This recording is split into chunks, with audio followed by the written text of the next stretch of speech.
Today is Friday, November 11th. I'm Corey Emanuel, and this is CMBG News.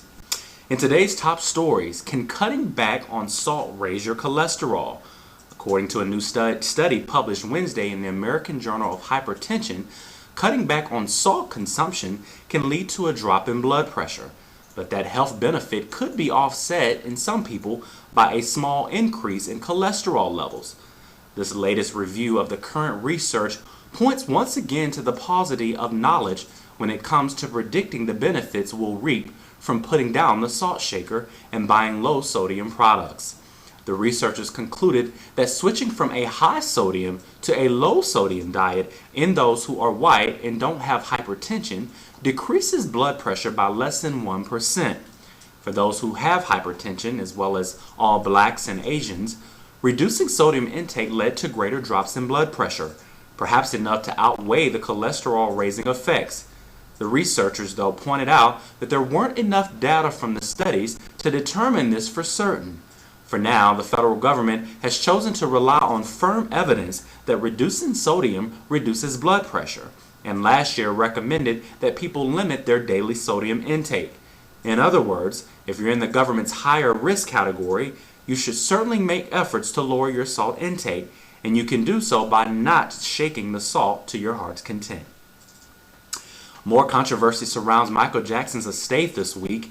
Executors for the estate of Michael Jackson demanded Wednesday that MSNBC drop its plan to air a reprehensible documentary that promises a behind-the-scenes glimpse of Jackson's relationship with Dr. Conrad Murray.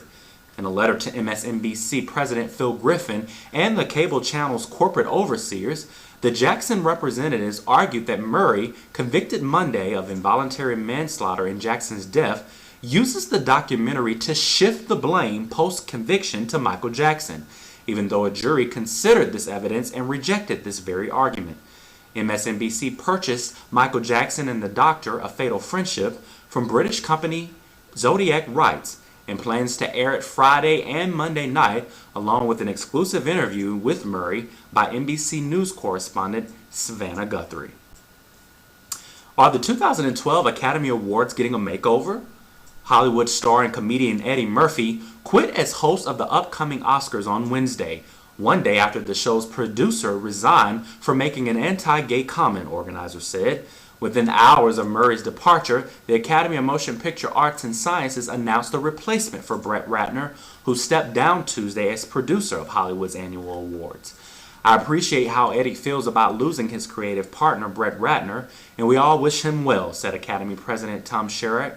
I was truly looking forward to being a part of the show that our production team and writers were just starting to develop, but I'm sure that the new production team and hosts will do an equally great job, Murphy said. The 84th Annual Academy Awards show will air Sunday, February 26, 2012. This and more breaking news coming up right here on CMBG after this short break.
And welcome back to CMBG News. I'm Corey Emanuel.